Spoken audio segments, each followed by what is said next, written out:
What's up guys, my name is Marc Steiner, and today we are going to be comparing the previous generation Intel-based 16-inch MacBook Pro to the brand new top-of-the-line M1 Max 16-inch MacBook Pro.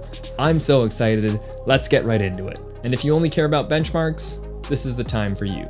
Let's start with the design differences. Side by side, we can see that the Intel version is about as thick as the M1 Max without the screen, so the M1 Max is a little bit thicker with a more boxy design. The Apple logo is also a little bit bigger on the new computer.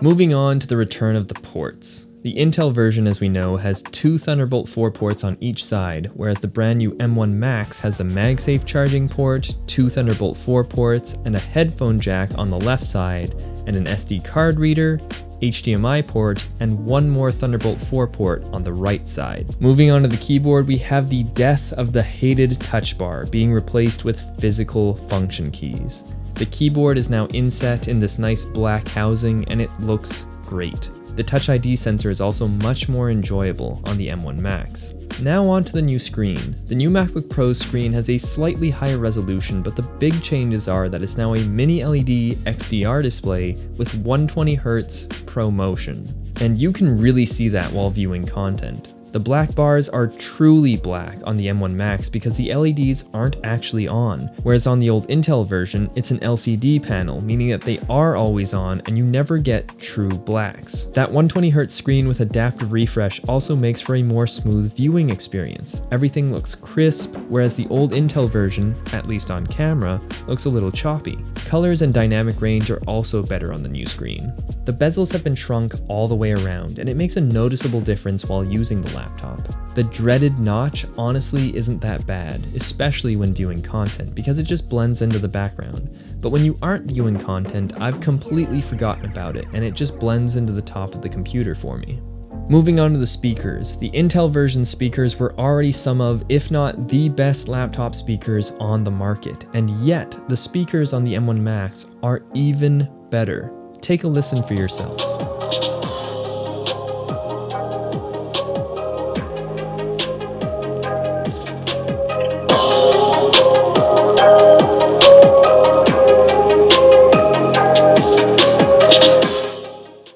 So this is the video quality and audio quality you're going to be getting on the previous 16-inch Intel-based model.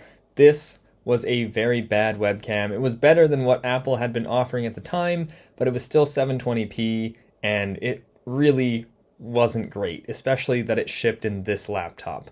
But now, this is the video and audio quality you're going to be getting from the brand new M1 Max MacBook Pro. As you can see, it's a night and day difference, not only with the resolution and the quality, but also the white balance, the colors, just like the lack of noise and grain, my skin tones, just everything looks so much better. And this is what we expect from a high-end device like that. Sure, it's not 4K, but this is miles ahead of that horrible 720p camera. So this looks wonderful, and it is what we expect in 2021. Now it's still going to be not even close to what you're getting on your iPhone. This is the iPhone 13 Pro Max front-facing camera, which is clearly superior because it's a 4K sensor, but also it's just a better camera in general. So still not as good as what you have on your iPhone, but a noticeable upgrade. Now moving on to the main event, what many of you probably came to see, the performance tests. First up, we have the Blackmagic disk speed test, and good lord, the M1 Max is wiping the floor with this test. The old Intel 16-inch was by no means a slouch, with 2.6 gigabytes per second write speed and 2.5 gigabytes per second read speed. But oh my god, the M1 Max is clocking in at just about 7.3 gigabytes per second write speed and almost 5.8 gigabytes read speed. That's absolutely ludicrous. That's more than double the read speed and almost triple the write speed. On to some real-world workflows. In addition to being a YouTuber and videographer, I'm also a photographer, so I wanted to see how fast Lightroom would export a batch of edited photos in full resolution. These particular images are 42 megapixels, so very large files. and as you can see, the M1 Max finishes the export in over less than half the time it takes the Intel version. On to some video editing. We're going to be starting off with Premiere and see how this handles some footage. We have a 4K timeline with high quality 4K clips from the A7S III. One is H.264 and the other is H.265, and we will see how well it plays it back. Surprisingly, the Intel version is able to play it back without issue, but the M1 Max seems to play it back a little smoother. Next is the H.265 clip, and once again, both computers are handling it pretty well. But what happens when we drop a color grade onto that footage? The Intel machine is still doing a good job, but the M1 Max is noticeably smoother with playback. What about the H.265 clip though? The Intel starts to struggle a bit here with a couple drop frames, and the M1 Max isn't even breaking a sweat. But what happens when we apply the color grade to the clip directly instead of via an adjustment layer? We're getting about the same performance, which I found interesting since Premiere used to have noticeable differences in where you applied the color grade. But let's get on to exporting in Premiere. In a one-pass export, the M1 Max finishes exporting while the Intel version is only at 47%, less than half the export time. But let's give it something more challenging. In a two-pass export, which is software encoding only, no hardware acceleration, the M1 Max finishes exporting while the Intel version is only 50% done, so once again, half the time. Now on to Davinci Resolve. The H.264 file with no color grade is running fine on both machines, but still noticeably smoother on the M1 Max. Very similar to our Premiere results. Let's throw some H.265 footage at it. My god, the stutter the Intel machine has. It's delayed so long, then rushes to play catch up, dropping frames left and right for a very choppy playback experience. When we add a full color grade, the Intel machine is playing back at abysmal frame rates, not even usable, stuttering constantly. The M1 Max is playing back like butter, no drop frames, fully scrubbable, no lag whatsoever, with a full color grade. Moving on to the H.265 file with a full color grade, the Intel machine ceases to function and starts playing a PowerPoint presentation, whereas the M1 Max is once again playing back in full resolution, no drop frames, absolutely butter. That is mind-blowing to me. Let's export this movie as well, shall we? We're doing a multi-pass export just like I normally do. I remember watching this back in real time and going, oh, the Intel machine is at 79%, that's not that far behind, until it hit back to 0 for the second pass.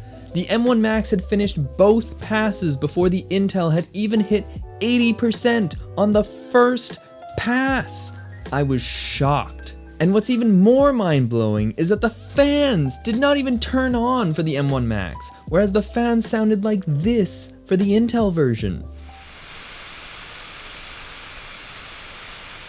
And to top even that crazy fact, all of this was being done off of battery power on the M1 Max. These tests and B-roll shots took about 4 hours, and I was editing, exporting high megapixel photos, and 4K video all on battery power. And after all of these tests were done, the laptop still had 52% remaining. That's crazy!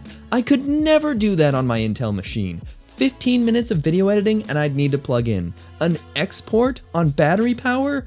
Good one. I think the results speak for themselves. This thing is absolutely insane. We never see performance increases like this year on year, and yet we're seeing double or more than double the performance out of this machine compared to the previous generation, and that is mind-blowing. I was shocked when I was watching in real time the Davinci Resolve export happen, and they both hit the first render, what I thought was the first render, around the same point, and I'm like, oh, the Intel machine is keeping up.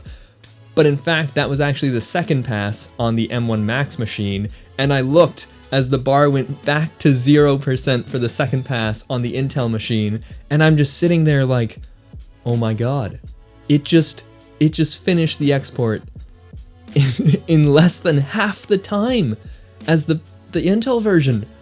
That's mind-blowing to me. That's absolutely mind-blowing to me to just witness that in real time, and then to have all of that on battery. I'm just so excited about how powerful this laptop is. This thing is every creative's dream. Like, it can handle anything you throw at it, and that is saying something. So I want to know what you guys think in the comment section down below. Are you excited for this? What else do you want to see in the full review of this laptop? My name is Marc Steiner, and I'll see you next time.